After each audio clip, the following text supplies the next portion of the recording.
is not the bomb. Cool Ranch Doritos are the best ones. Welcome to another episode of the QBC Exchange, the Quarterback Dinner Exchange. That is AJ. I am your host, Andy. The Cool Ranch Doritos are the best ones. Let's just throw that out there. No. Oh my gosh. Clown show. Look. Sweet spicy chili, you suck.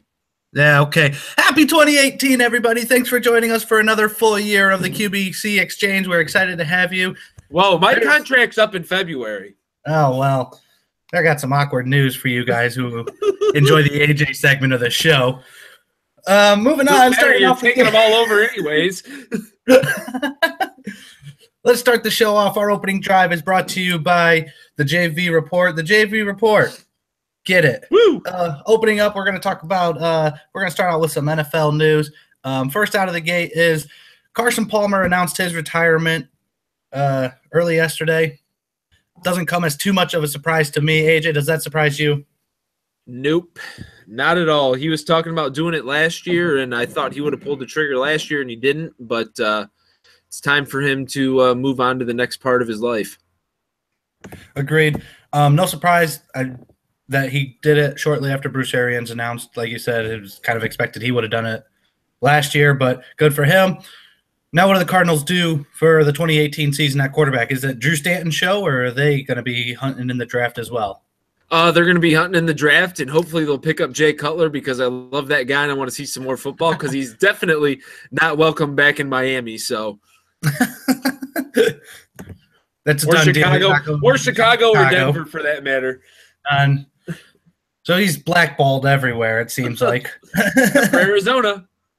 Except for Arizona. Arizona's going to be going after him. Yep, it's where old careers go to die. Just ask everybody that's been playing there for the last 10 years. Speaking of Arizona, they're going to lead off our NFL coaching vacancies. Bruce Arians announced retirement. Good for him. It seemed like such a short stint as a head coach, but good for him. AJ, what's the best move for Arizona here? The best move for Arizona is to take a few weeks and see what jobs fill up with who, and see if any other firings come about because, I thought John Harbaugh might have been on the hot seat after the debacle in the playoffs, but obviously he's going to be there for a while. But I think there's some good candidates and they should give it some time. What about the old Jimmy Harbaugh after that debacle against South Carolina? What about it? Everyone's just all of a sudden Jim Harbaugh's on the hot seat because he was the one Big Ten team to lose a bowl game. Yeah, well. That's not the case, though. Raiders fired Jack Del Rio. Kind of a shocker there. I thought he deserved another chance there, another year there. But what's the best move for the Raiders moving forward? Well, the best move isn't to get John Gruden, but that's the move they're going to make. So, I don't know why we're going to sit here and talk about this. But on Del Rio's front, I do not think he should have been fired, and maybe that's a good candidate for the Arizona job. I agree. Del Rio deserves an opportunity. But we're going to talk more about Del Rio later on in the show of a little bit of rumors floating around with him. And our special shout-out comes right now because – happy birthday, Tom Geierman. Happy birthday to you.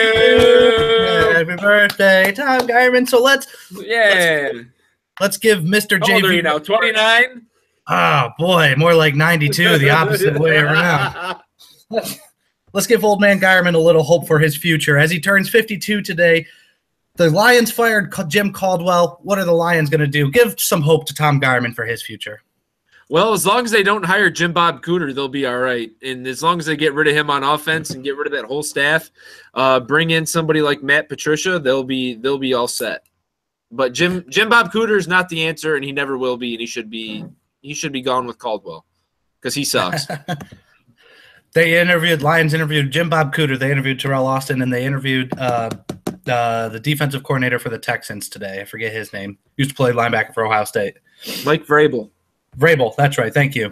You're welcome. Bears fired John Fox today. They're pushing more towards an offensive front than word is. Mitch Trubisky's going to have a little bit of say in the coaching. So, AJ, what's the best fit for the Bears job? If they're going strictly offense and they don't care about crazy minds, they should go for Josh McDaniels, but I don't see them doing that. They're probably going to play it conservative and hire some coach who hasn't been coaching for the last 10 years, or get somebody from Canada that we haven't heard of since 1999, and then go 4-12 and then fire that coach and then do it all over again. Colts, they let go of Chuck Pagano. That's we talked about already. That's a sad situation there. What are the Colts doing? Well, rumor on the street is they're going to try to get Jimmy Khaki Pants out of Michigan, but nobody thinks that's going to happen anytime soon. But, we've been surprised plenty of times before by many people in the coaching realm. So we'll see. Finally, the New York Giants not early on in the year, but late into the season, before the offseason even began, they fired Ben McAdoo, so they've been going with an interim for last few weeks of the season. What do the Giants do? They just hired a new GM, Giants Blood. He's been there for 12 years as an assistant executive. Where do the Giants go from here? Bring back Tom Coughlin, god dang it. We want Tom Coughlin back. Bring him back. Bring it back now, y'all. Get him out of the front office and bring him back. He won you 2 Super Bowls, and you did him dry for a guy that couldn't even get a real haircut, and that worked out real well for you. So let's get on with the show. Which of those jobs that we went over is the most appealing? The most appealing is definitely the Raiders, just because they have such a good team. They went 12-4 last year. They had a down year this year, but they had a lot of injuries and made some questionable offseason moves, like bringing in Marshawn Lynch and letting go of Latavius Murray, who's in Minnesota and playing really well right now. But besides that, they've got the best quarterback and the best defense, in my opinion, out of all these teams. I think you're set up for success if you're the Lions head coach right now. That's my personal opinion for the job of the year. Not when you're in the NFC. Not when you've got to play Minnesota Vikings twice, and you still got Aaron Rodgers, even though that's a whole debacle in Green Bay. But I don't think that's a debacle in itself. We told you guys, if you comment, you follow along with the show, we'll recognize you. So Brian Wilson is joining in on the show. Brian, thanks for joining. He says, hi, Andy. Hope all is well. All is very well. And he says, go Giants. Go number 2 pick overall. Hey, we're giving the best for you guys. We're hoping the best for you guys. But Tom Coughlin, baby. Tom Coughlin, baby. That's your guys' answers. Go back with him. Of those coaches that did get fired, obviously we don't think Bruce Arians is going to come out of retirement. We'll see that. Of those coaches, who do you think has the best chance of landing a job? As a head coach? As a head coach, yeah. Jack Del Rio, I think, personally, or Jim Caldwell. John Fox, I think, is going to have to take a year off or two, just because the way the last couple of years have gone in Chicago. Granted, he hasn't had a lot of talent. They haven't made a lot of splashes, and they let go of players like Alshon Jeffrey and things like that. But I think it's going to be Del Rio that's going to get first dibs. For the Giants today, the Giants actually requested, and they'll probably interview tomorrow, but they're going to interview Jim Schwartz, defensive coordinator for the Eagles and former head coach of the Lions. So they're going to get first jab at Jim Schwartz to head back in the head coaching gig. Yeah, that's going to be the only jab he's going to get. So you don't think he's going to get anywhere else? No. That was the opening drive. Once again, brought to you by the JV Report. Hey, stay JV. Now we move on to the pick 6. We're going to be picking this week. We're going to be picking the NFL playoffs. We have the opening rounds of the NFL playoffs. We have the wild card. First off, we're going to go through real quick. We got the Titans at the Chiefs. We got the Falcons at the Rams. We've got the Bills going to Jacksonville, and we got the Panthers at the Saints. AJ, of the wild card matchups, what's going to be the best one? What's going to be the most intriguing matchup here? From a pure good football game perspective, I think it's going to be the Falcons and the Rams. Just because those two teams didn't play, I don't think, this year, and they're both really talented. And obviously, the Falcons were in the Super Bowl last year, and all they really needed to do this year was get in to have a chance, like every other team. And I'll be interested to see how that plays out. I personally am curious to see how the Bills do. They got pushed in at the last minute by the Bengals, but my favorite matchup I'm most looking forward to. I love divisional football and playoffs. The Panthers going to the Saints. I think that's going to be a fun football game, and that's why we're blessed with having Joe Buck call that game. Yes. So let's go ahead and make the picks now. We got the 5-seed Titans heading to the 4-seed Chiefs. That one's going to be Saturday at 4:30 on ESPN. AJ, who's winning that wild card matchup? The Chiefs. I've got the Chiefs as well. We got the Falcons heading to the Rams. That's going to be Saturday night on NBC. AJ. Oh boy. This is probably the toughest game to pick, but I'm gonna have to go with the Falcons right now. Really? Going into the new LA Coliseum. Well, you got to remember the Rams have a new head coach who doesn't have playoff coaching experience, even when he was at Washington, really. And you got Jared Goff, who hasn't started a playoff game. And if the Falcons can somehow just slow down that running game a little bit, they'll be able to come out and attack. It's going to be in California, so it's going to be warm weather, so they should be set. I'm going to go flip side of you. I do think the Rams will take that one. Sean McVay's going to get his one win, but he's probably going to win or lose in a divisional game. Bills will head to Jacksonville Sunday on CBS. AJ, who you got in that one? Well, if Blake Bortles plays like the crappy way he's played the last 2 weeks, I'm taking the Bills. But if he can go 10 for 11 for 55 yards and no interceptions, the Jacksonville Jaguars are going to win. So I'll take the Jags for now. Who would have thought in recent memory, at least in the past decade, we'd be saying Bills and Jaguars in the playoffs facing each other? That's just fantastic. That's what's great about the NFL. Well, the Jaguars have the best defense in the NFL, hands down. So, I agree. That's what I'm saying. It's awesome. Go Jaguars. Awesome season so far, and I think they're going to continue with that awesome season. They're going to win the wild card match in Jacksonville. The Panthers will head to the Saints, and once again, that's a Saturday 4:15, and we're blessed to have Joe Buck call that game on Fox. So we'll put Joe Buck aside because he's not actually a truly factor in the game. AJ, who's winning that matchup? I'm going with the Saints. I would have picked the Panthers if they had won the division and won their game last week against the Falcons, but they looked really flat. And I know they're an up-and-down team every other week, but the Saints have been way too consistent this year, and I don't see them going off par for the Panthers, especially with this being the third time they're playing them. So. I think the Saints have a really good team. They've had a really good quarterback in Drew Brees, got a good running back in Alvin Kamara, and they have a great defense. Marshawn Lattimore is probably going to win Defensive Rookie of the Year. Alvin Kamara is arguably Offensive Rookie of the Year. Just an overall great team. I think the Saints are going to take that one. Those are our NFL Pick 6 brought to you by nobody. Woohoo! No one. That's why we only picked 4, dang it.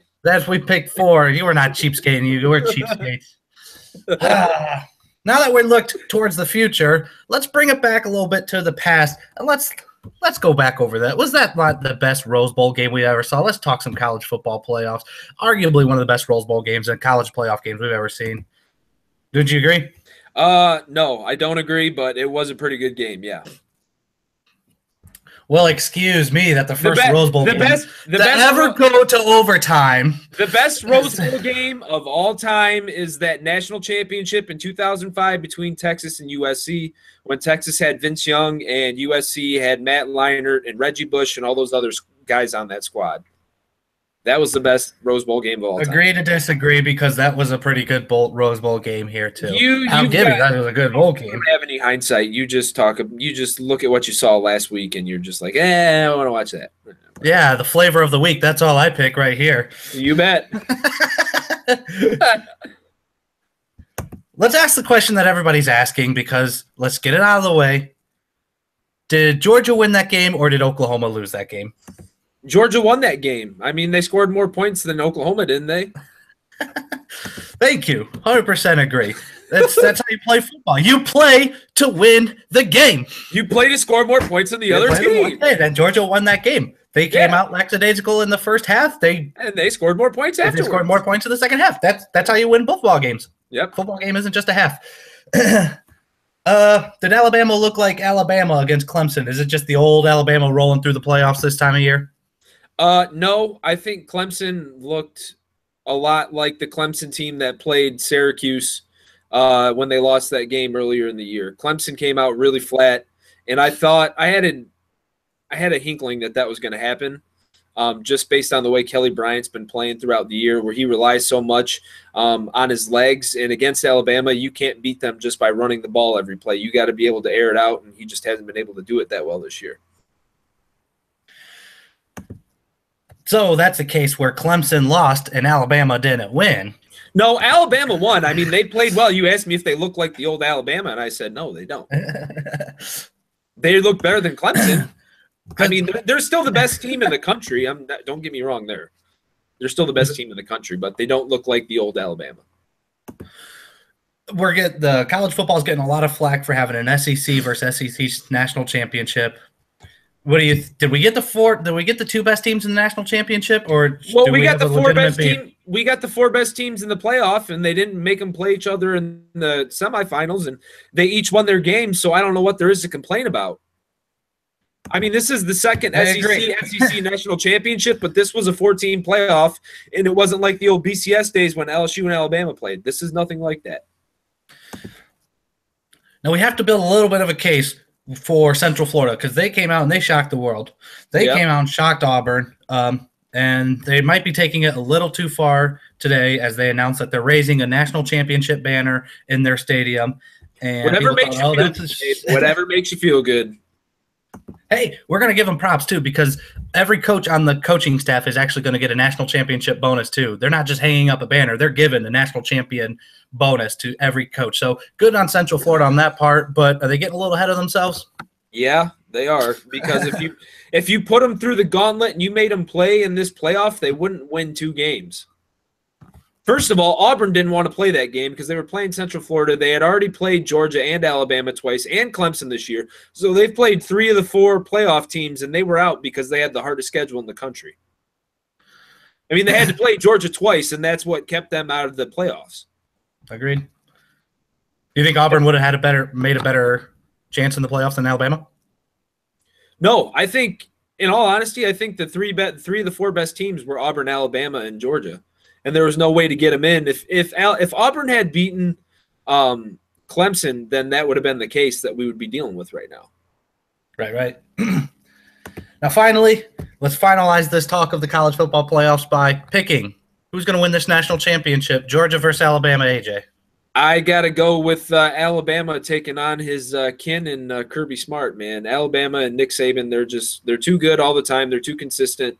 The way that Georgia played in the first half last week kind of scared me. They didn't play very good defense, and I can guarantee you that Alabama is going to try to keep it a low-scoring game. And if they can score points on offense, they're not going to give up a lot on defense. Agreed.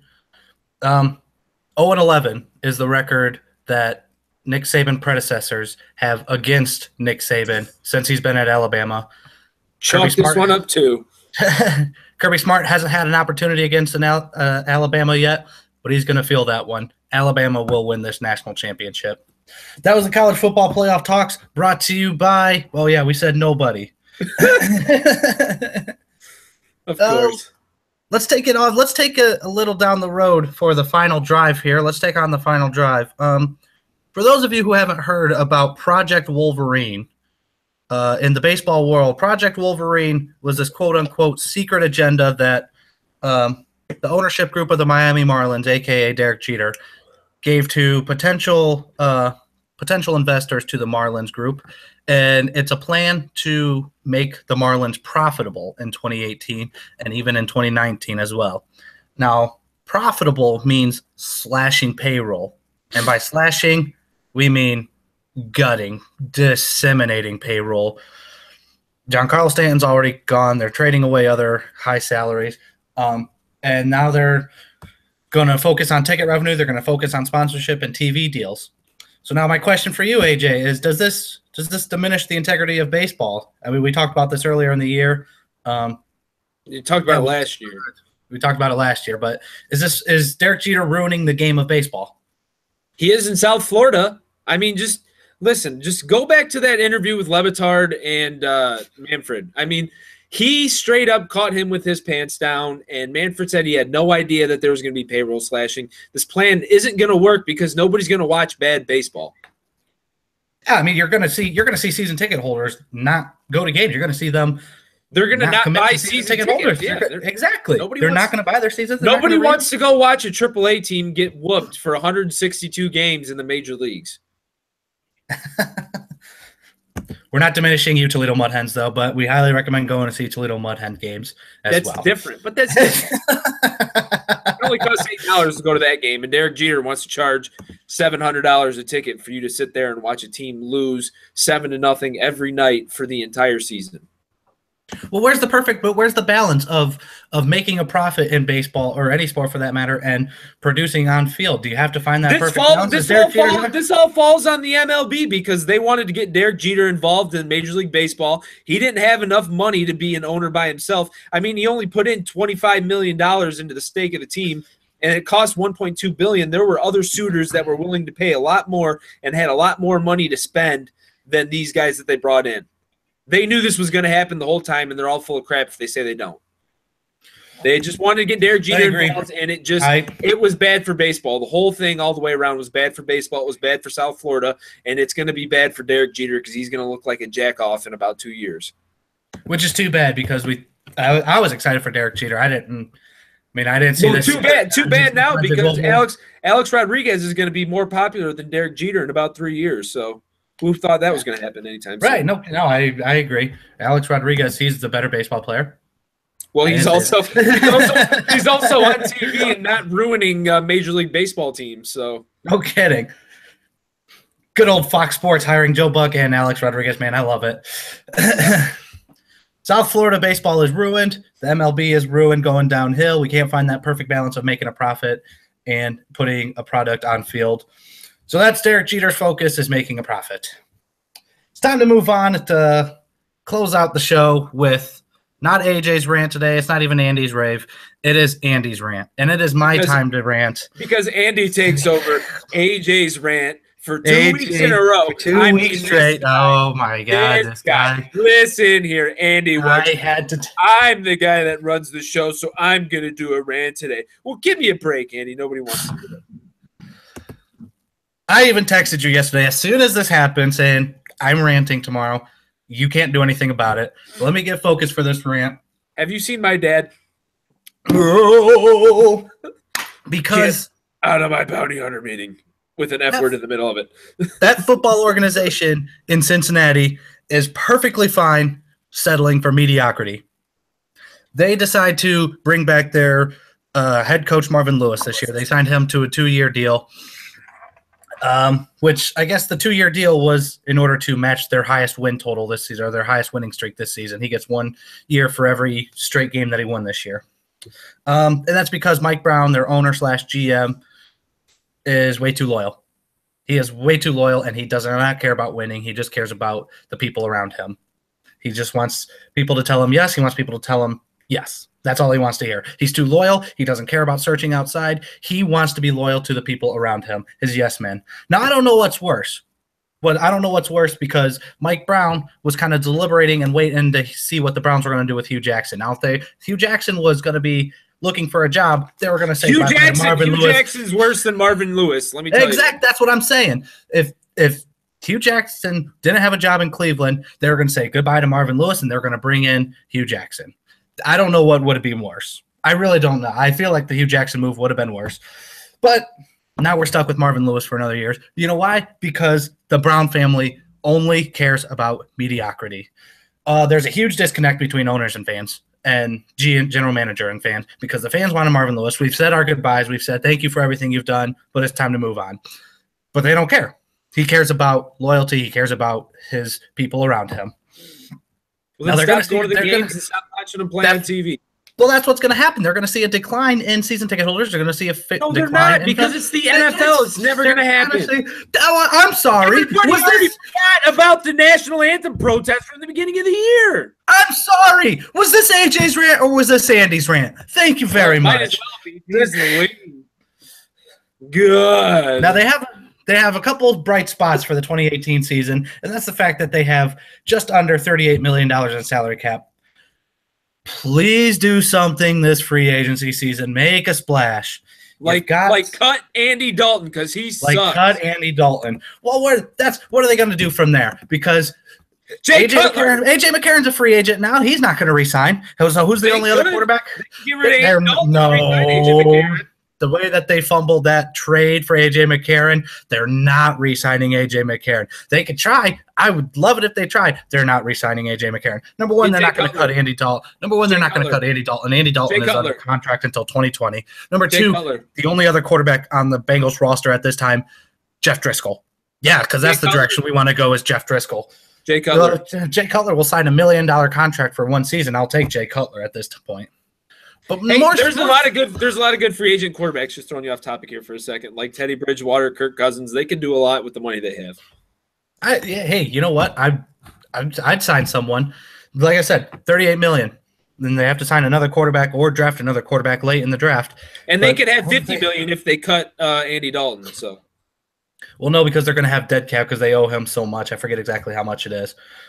No, they're gonna, but the problem is they're probably going to wash. They're probably going to stick with who they got. They're probably going to go with loyalty, because I'm not going to drop that word because Mike Brown is way too loyal to the people around him, and it bothers the crap out of me because his only other offer was to promote, because his only other thought was to promote within or hire people that was loyal to him. Hugh Jackson, Jay Gruden, those are the only two people that the Bengals were going to seek after, but they both kept their jobs. They were thinking about giving it to, or thinking about offering Paul Gunther, but he was wise enough to walk away because guess what? He's probably not loyal to Mike Brown anymore. Whoa, Mike Brown! I can't stand the Brown too close family. to the screen. The screen's gonna break soon. I can't stand Mike Brown in the general manager owner role. I'm sorry. Even if you spend $38 million salary cap, find a GM. Find someone who wants to make moves. Find someone who wants to do something with this organization instead of just settle for mediocrity.